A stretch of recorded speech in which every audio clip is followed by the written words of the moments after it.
Hello, and welcome to In the Garden with Flower Hill Farm, a podcast brought to you by Botanical Interests. I'm your host, Nicole Pitt.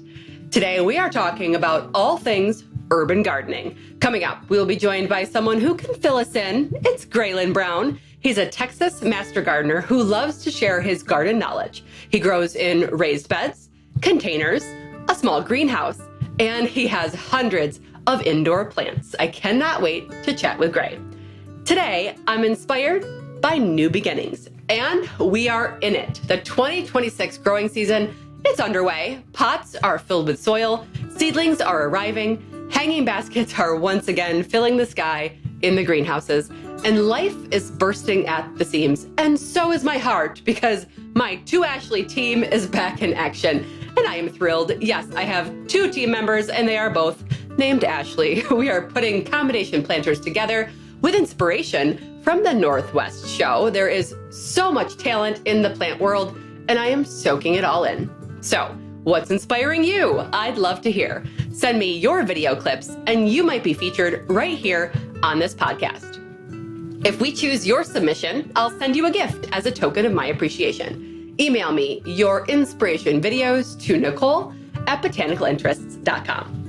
Within a week, we will be starting peppers for our garden customers. We grow peppers in single pots and also in 6-packs. And we grow a variety of peppers at the shop, from sweet to spicy to everything in between. Which brings us to our seed of the day, one of my absolute favorites to grow, the jalapeno.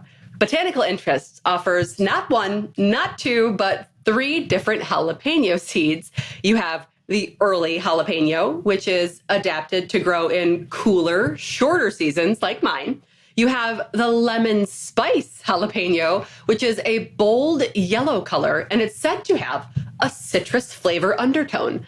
And then there's the one that I am most excited about, the Megatron jalapeno. These are supersized, with the peppers reaching up to 4.5 inches in length. This makes Megatron the ultimate choice for a stuffing pepper. Every year, I make and freeze enough jalapeno poppers to get me through the winter. It's one of our favorite football snacks. In fact, I had a package of them for dinner the other night because they are just so good. I prefer the larger ones for stuffing, and then I use the smaller ones to make cowboy candy, which is a delicious topping for tacos, burgers, even sandwiches. Cowboy candy is thinly sliced jalapenos in a delicious vinegar and sugar concoction. They're kind of like pickled jalapenos with some sweetness to them. It's the perfect combination of spicy and sweet. I like to plant an entire birdie bed with jalapenos. I can fit about 18 of them in my 4x8 space. Peppers, though, they like to hold hands, so I plant them pretty close together, probably closer than recommended, but they always do well. And they are one of my favorite things to harvest because of the way they pop off the stem when you pull them. Very satisfying.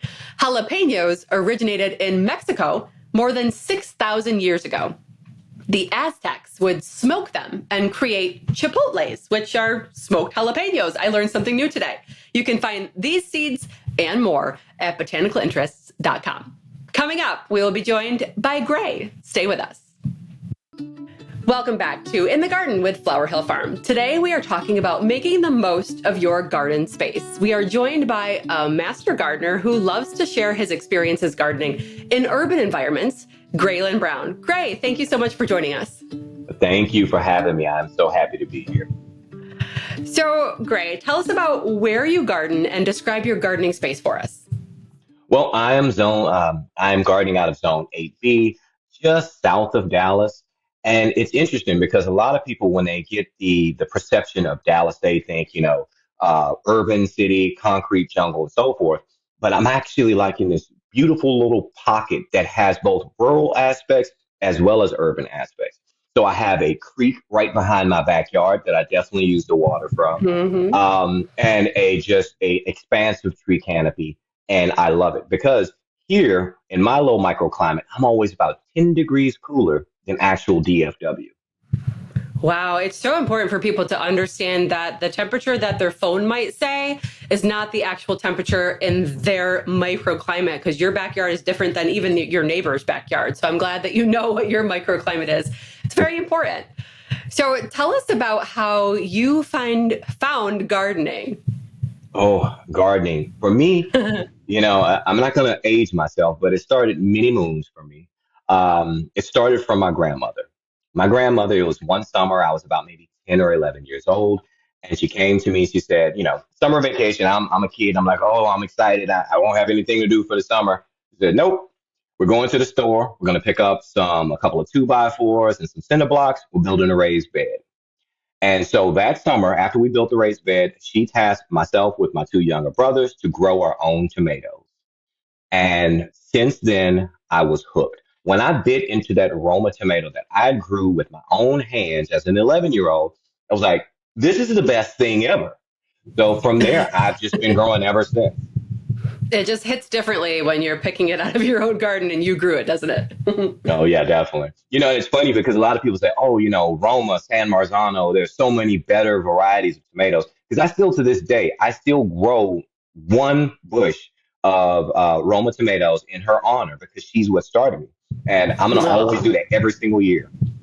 I love that. It's such a meaningful thing to honor our loved ones, especially those who had such an impact on what we end up doing as part of our life. Mhm. So you are gardening.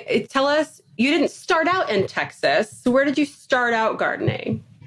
I originally started off in Baton Rouge, Louisiana. And it's funny because a lot of people like, oh, they see the cowboy hats and the boots, like, oh, he's a true and true Texan. No, I'm a transplant. My roots actually started out in Louisiana, Baton Rouge. And it's interesting because that's the great thing about growing in two different zones, two different areas, right? Louisiana has some of the most fertile black mud that just makes Mhm. everything grow and thrive. But then you get out here in Texas and you get that clay, the caliche, and you get all the elements, the drought. Like, oh man, I kind of miss Louisiana because Texas really truly tests your metal as far as a garden. Well, now that you have the experience in both places, it kind of makes you even more knowledgeable as a gardener for having to kind of learn all over again when you got to Texas. That's true. That's very true. But I appreciate that because, I love helping other gardeners. So having that hands-on experience in different climates, in different zones, makes me, it gives me enough of a tool belt so that I can help just about every gardener out here in the South. So you're known online as urban gardening with Gray. What does urban gardening? How do you define that? Well, the textbook definition would be, growing in an urban setting. But for me, it's just growing on your own piece of property, making the best available resources you have. You know better than anybody. This can be a very expensive hobby if you allow it to be. So I'm all about using those practical means, things that you already have on site, as opposed to going maybe get something new. So that's my definition. If I would say, being resourceful and using what you have at your own fingertips. I was looking through some of your posts and some of your videos, and I saw, okay, you have raised beds, you've got some balcony planters, you've got containers, you've got small greenhouses, you have house plants. I think you have a little bit of everything. So I want to talk about a little bit of everything. So tell us about how did you start? I know you started as a childhood with your tomato plants, but when you had your own space, what was the first thing that you did? Ooh. All right. So this a couple of years ago. This is post college, post LSU. My first plant was a lucky bamboo, and that was given to me by my favorite gardener, my auntie. TT, she gave me that lucky bamboo, and I grew that in my apartment. I was like, okay, what else can I branch out into? Because like you said, I love plants as a whole. I mean, I'm talking about your natives, your ornamentals. If it's a plant, I'm gonna try to grow it. Mhm.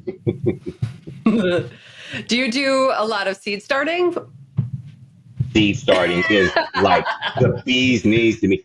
I have so many seeds started right now. I need more planters so that I can get more seeds going because I'm just, you know, it's funny they say that, oh, the winter is a break for gardeners. No, it's just we're shifting gears because yeah, I'm all about seed starts. I was actually just starting some Jolly Jester marigolds this morning.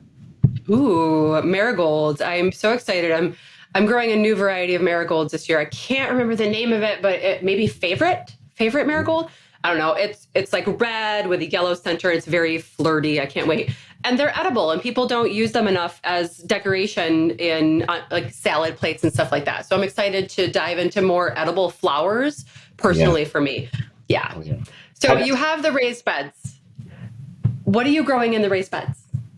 in the raised beds, what do I have right now? The time of year, the only thing I have in the raised beds are my brassicas right now.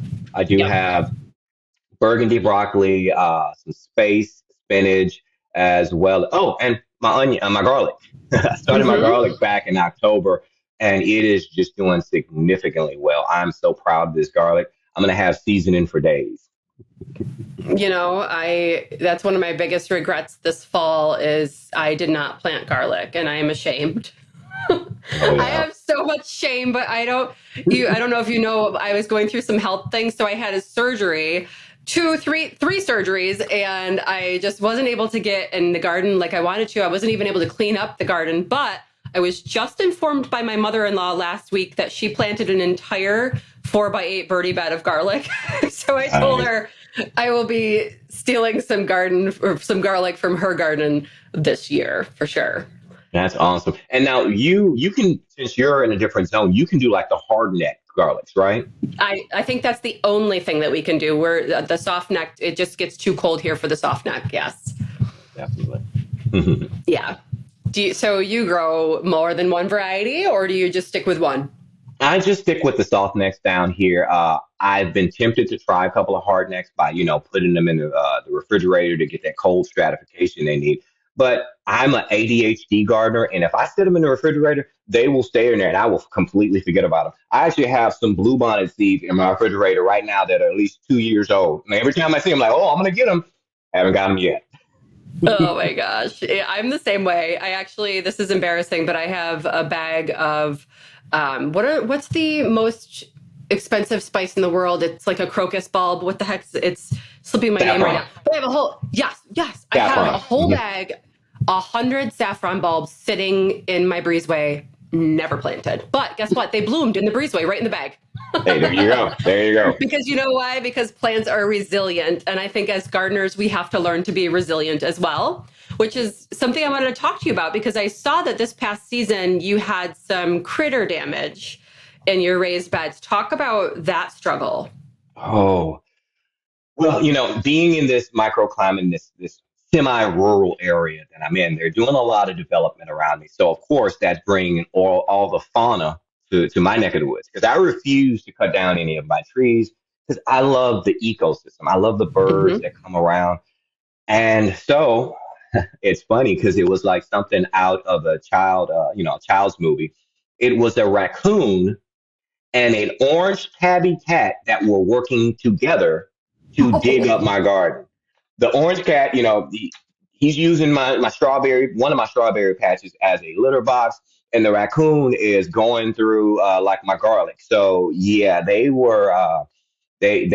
tag teamed me, and that was Was hard. there, was there anything that you learned that would help with that?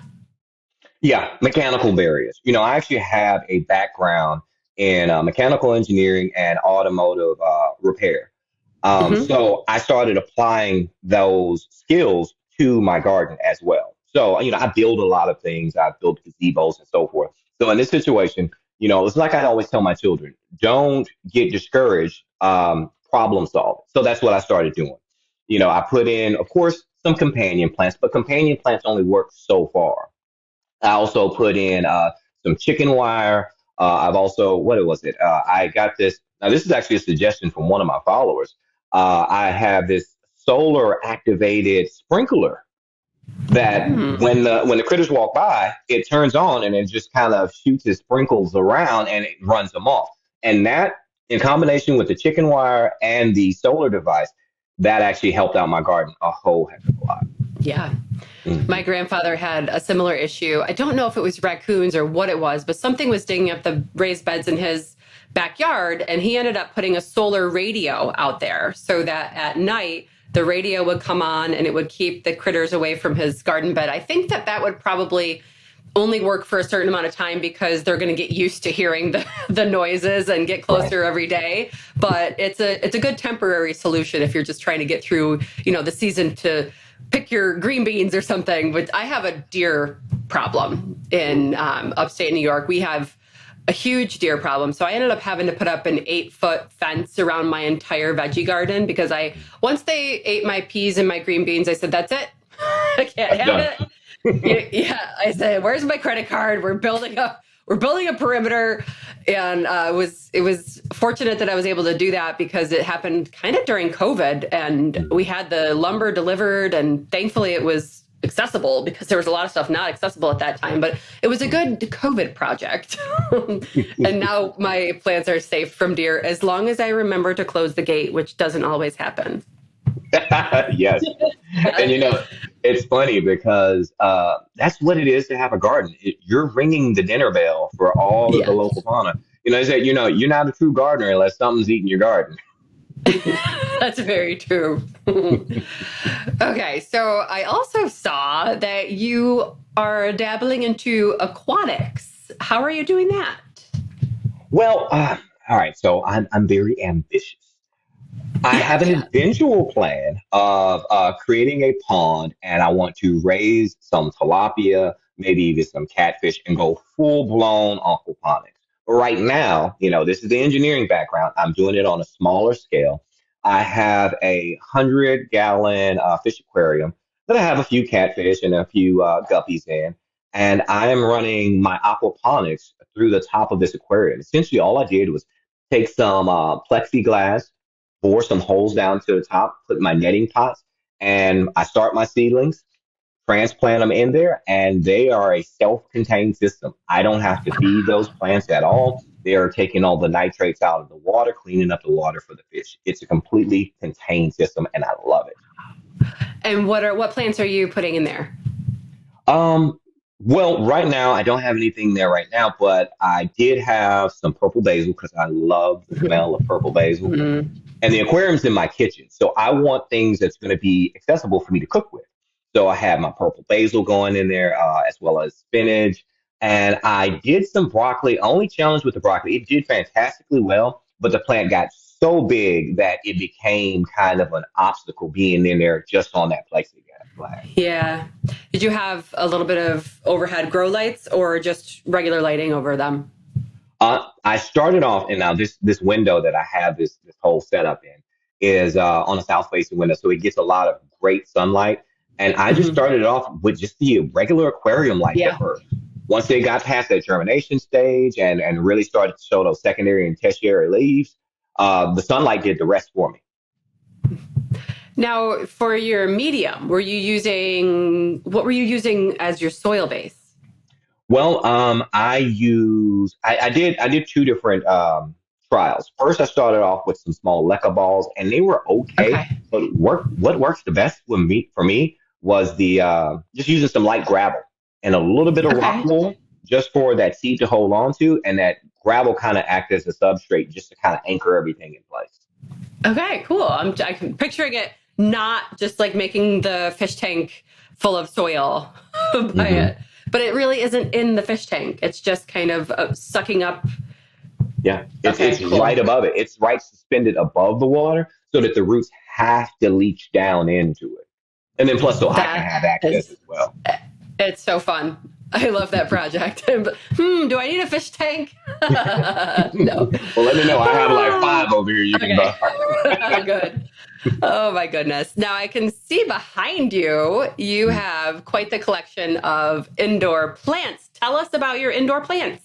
Oh yeah, I have just about everything in here. I Yeah. have my favorites, my Monstera deliciosas, Thai constellations, Monstera albos, as well as a couple of palms, birds of paradise. I even brought in, now these are not really ornamental plants. I have moringa trees behind me as well. And I grew them in containers because even though I love moringa leaves and I love the powder that comes from it, it's a subtropical plant. So it Yeah. does not like growing out here in Dallas. So I grew it in containers so that I can maintain that homeostasis that it needs to be able to survive. And it's still doing well. Wow. So do you ever propagate your houseplants to make babies? Oh, yes, all the Yes. time. All the time. I'm actually in the state of Texas. I'm registered as a mobile nursery. So anytime I go to Oh. plant shows, I bring in, cuttings and propagations from just about everything, from my philodendrons to my, aroids and so forth. Ah, that's awesome. I'm sure they sell well. Oh yeah, they sell great because the Yeah. beautiful thing is, as far as, especially being in these internet spaces, when I first started doing this, that was all about, practical. Does it function? Does it need to do what it needs to do? But my wife, she came in with the aesthetics. She makes sure everything looks nice and pretty for the camera, and especially when we go to the plant show. She's like, "No, go with this container." It's posted. I'm like, "Okay." She's helping you set it up. That's amazing. And I know you are a father too. Now, how do you pass on the love of gardening to your kids? Oh, it's part of our everyday life. It's not something I consciously have to think about because my kids, I mean, since they've been born, they have been out in the garden with us. It was funny during COVID. My son was maybe 2 at the time, and or 3, and he came outside and he had his little water boots on and he had his basket. I was like, "Hey, Gray, where are you about to go?" He was like, "Oh, I'm going out to the grocery store garden." And he has a little harvest basket out there picking some strawberries. So yeah, it's Uh, and it's funny because my children are homeschooled, and right now my daughter is heavily into biology, and she's learning plant biology. So she's actually doing a candy diagram of a plant cell. that's awesome. Thank you. So she's teaching you some stuff. No. Yeah, a little bit. I mean, my wife has a master's degree in biology, so we Does do she all the really? homeschooling. Wow. Hmm. Hmm. Yeah, I remember. I don't know if I would be able to name all of the parts of a plant, but I remember doing like the biopsy pictures of the parts of a plant and how I guess even I think that was middle school for me. And even then I was so curious about it. Oh yeah, it's interesting. Just I mean, even on the cellular level, the fact that she's learning it, but she can apply it. Because we of course we learn that stuff in high school or middle school and so forth, but being able to see it in real time, that's the great thing to make her retain Yes. Okay, so today we're talking a little bit about growing in smaller spaces. And I know I've seen pictures and stuff of you having pots on your balcony. Talk about how people can incorporate really a huge growing space in a small growing space. it. Yes, I love it because I feel like in the gardening world, we sometimes gloss over container growers, but Yeah. container growers, there's so much that you can grow. I mean, long as you can understand, the amount of sun that you get on like a deck or a balcony, that's going to be the most important part. But the beautiful thing with this technology that we have walking around in our pockets called a cell phone, you can look up a solar chart to see where the sun sets and falls in your neighborhood. So say you're living, in an apartment, you think, oh, I would love to be able to grow some tomatoes. Guess what? If you have a deck, you can. If you have a balcony, you certainly can. Strawberries, that's another one. I really tried to become like the strawberry king of Texas. I'm not there, but I've got 13 patches. But strawberries are Wow. great for contained spaces. If you have something small, you can get those runners going and you can have strawberries this spring. Do you grow the June bearing or the ever bearing or Oh, both? I'm all about diversity. I'm June bearing, ever bearing because I always want to have a surplus of berries around. Plus, Mhm. I always like to grow enough to share with the local fauna because they're coming over. They're gonna bite some, but at Oh, least if yeah. I can get some, I'm good. The worst offenders in my garden for the strawberries are the birds. So my aunt paints rocks. So I had her Mhm. paint some strawberries and she probably a dozen of them and that has helped. I've kind of put them around so the birds come and they don't like pecking on rocks. So that has helped a little bit. The chipmunks still get in there and take big chunks off of it. This is probably the wrong thing to do, but I just flip the strawberry over and eat the other half.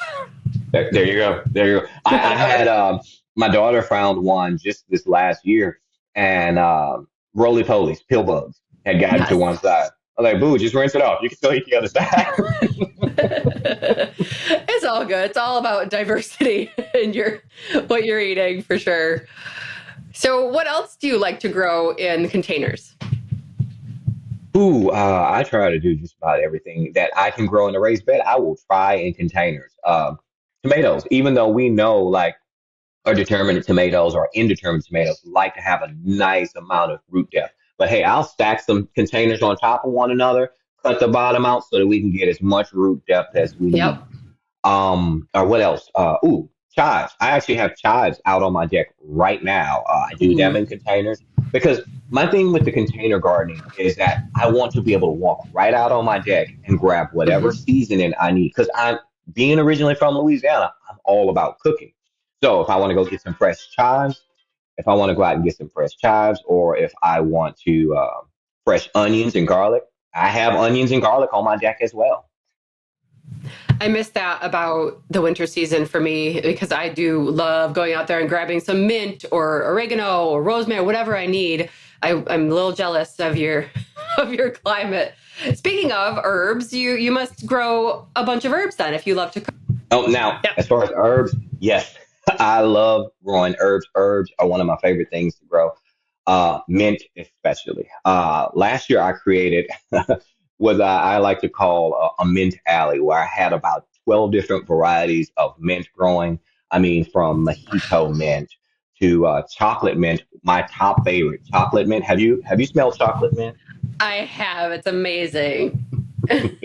Yes, I love chocolate mint. But you know what is a close second? A close second of mine is orange mint.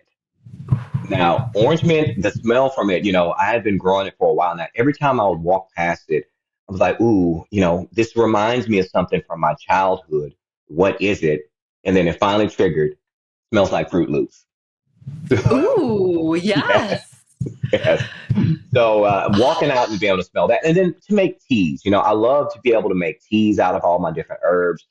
Um, yes, thyme, what else? Rosemary. Of course, I grow a lot of rosemary, but not only just for, being able to use it for culinary purposes. Also, I use it as a companion plant because Mhm. those herbs that have those strong, aromas do drive off a lot of the pests that may get into our garden too. Do you ever dry your herbs and keep them for, or are you just able to harvest them year round? You don't even have to dry them. I do a little bit of both. I do a little bit of both.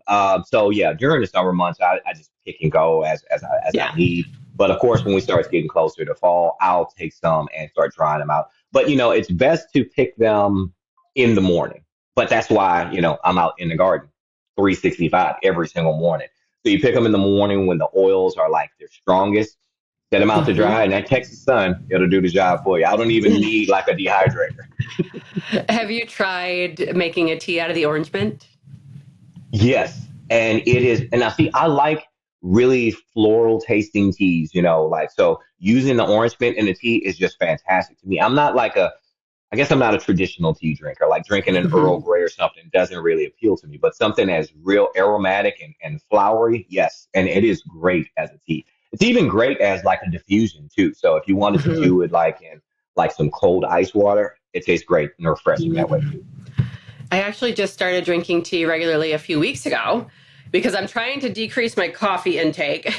So I Mm. have coffee in the morning, and then anytime afternoon where I'm craving coffee, I'll make a cup of herbal tea. And I found my favorite so far is peppermint. I really like the Mm. peppermint tea. So I'm hoping to be able to save some of my mints. I don't have orange mint. I have strawberry mint, mojito mint, and another mint. I can't remember, but I need to find a couple different ones so that I can make some teas as well. Do you Definitely. do any vertical gardening? I used to, but not really much anymore. And the reason being is just because it became too much work. And Mm-hmm. in the garden, I'm all about being practical, and it's a phrase I like to say, work like a fox, not an ox. So if I have to get out there and work too hard, it's going to become a chore, and I'm not going to want to do it.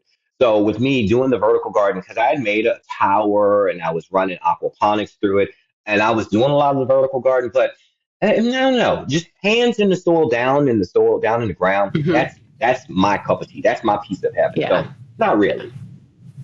Yeah. I also do as much dirt as possible with my hands. So tell me about the creek you were talking about earlier. How do you utilize that to water your garden? Well, I do have a small pump because the interesting thing about the creek is that in my backyard, it's a 20-foot drop off down into the creek. So I built a little pathway so that Wow. my wife and kids can walk down there. We go down there fishing sometimes.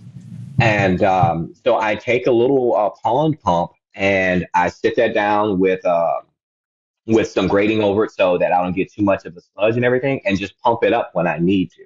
But I don't utilize it too much. Reason being is Mhm. because this creek is still a small creek, and I don't want to obstruct the waterways from my neighbor and, take away his ability to be able to use it. So I use Mhm. kind of like a 50-50. I'll use a little bit of the creek, but then I also have my rain catchment system that allows me to, still offset my water from the local municipalities.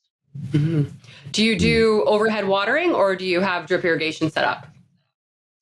I actually, I have 50-50. I have Yeah. some that are set up on the irrigation system and some that I just physically hand water because I don't know, being in the garden and actually having to do that task, that's one task that I like because that allows me to walk through the garden. That allows me to do any weeding that I need to do. It allows me to be present in the moment. And then that is what gives me that peace in the garden because that's one thing I'm all about is finding your peace in the garden. So if I took too many of the tasks and made them too automated, it would have me too removed from that peace. Hmm. That makes sense? Hmm.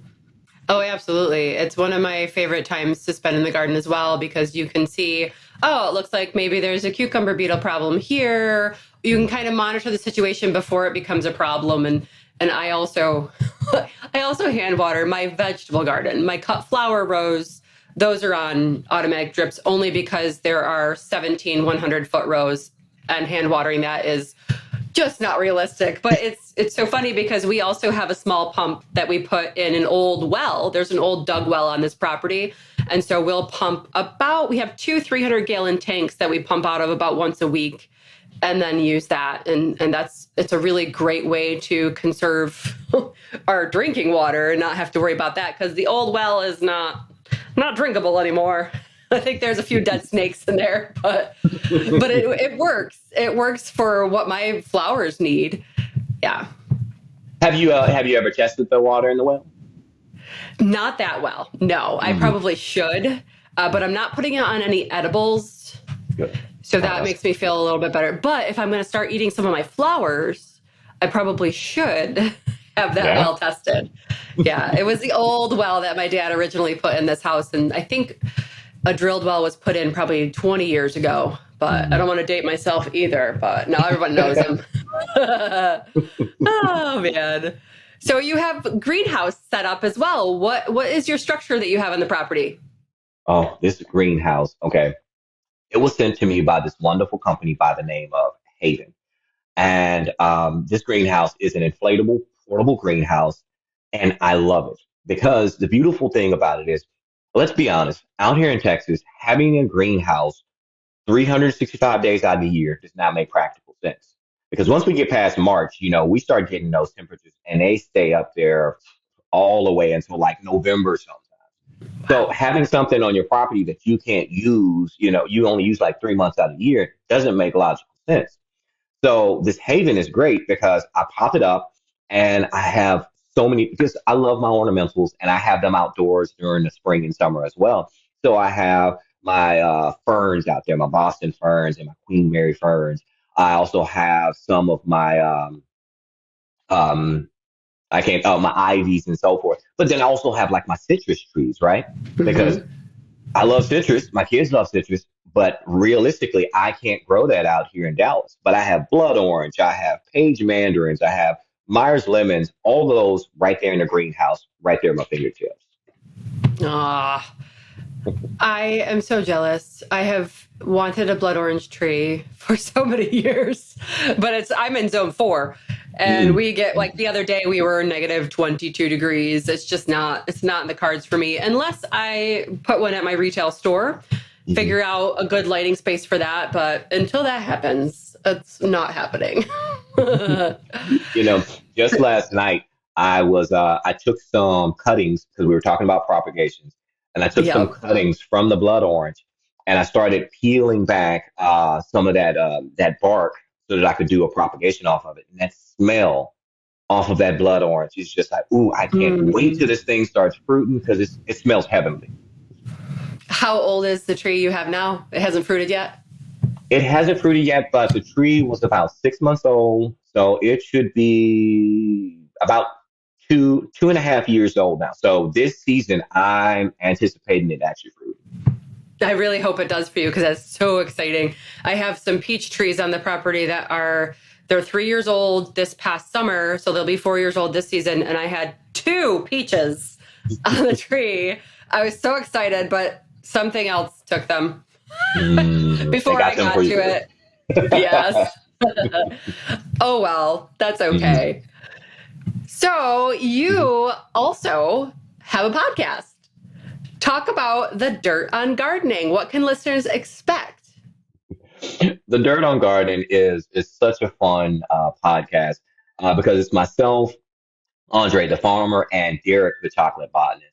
And we all come with different perspectives. I'm more urban gardener, container gardening, so forth, master gardener. My friend Andre, he's all into permaculture, so he can tell you, everything about your building a permaculture in your backyard. But plus, he has 20 different varieties of mangoes, so he can talk about that. I can't do mangoes out here. I know you can't do mangoes, right? No. Uh, and then Derek, the chocolate botanist, he's our resident botanist. And so what we do on the show is, it's just the three of us kind of hanging out, but then we also answer viewers' questions live on the air. So, whether they have questions about seed starting or about some of the garden myths, right? Like electroculture and using eggshells in a garden. We talk about those things right there on the air with them. And it's always a great time. It's a lot of good, positive energy. Yeah.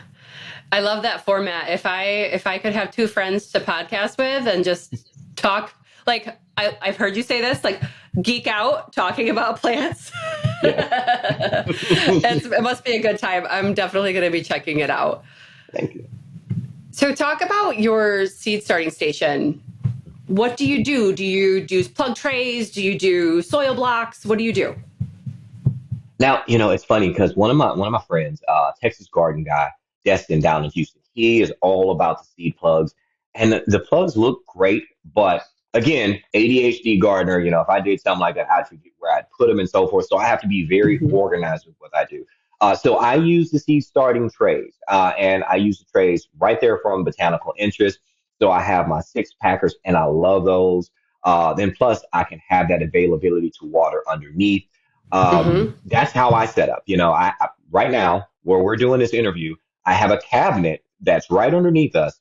I have grow lights set inside of it, and I call it like my little incubation station.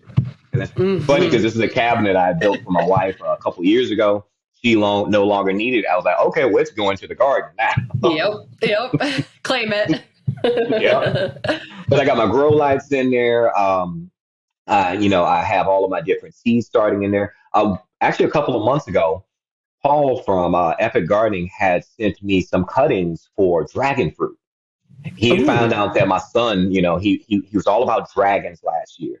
And so, I was like, well, why don't you grow him some dragon fruit? I was like, yeah. He was like, okay, I'll send you some. So I had like five different varieties of dragon fruit all under that cabinet because it creates the right light and humidity in there. So that's how I do Mhm. all my. Wow, dragon fruit. That would be also a dream. It's just a dream that's never going to come to fruition because I choose to live in upstate New York. But I will gladly watch you guys grow them and have success. I'm going to Absolutely. share the garden love. Oh, yes. Okay. All right. If a person was just starting out gardening for the first time and they only had like one pot on their back deck, what would you grow? What would you tell them to grow? Grow what you like to eat. That's my first right out the gate. If you want to have the passion to continue on this craft and this hobby, don't grow something that you're not going to care about. So grow something that you like to eat. Just like for me, as an 11-year-old starting out for the first time, I've always loved tomatoes. So biting into that Roma for me ignited that fire. So I Mhm. would say if you're going to grow anything, figure out what it is that you like to eat and how to grow it. That's where I would start. I wouldn't recommend any kind of plant because everyone's palate is different. So I'll say definitely grow something you're going to like. I love that answer. Okay, we're going to take a quick break. And when we come back, I have one more question for Gray. Stay with us.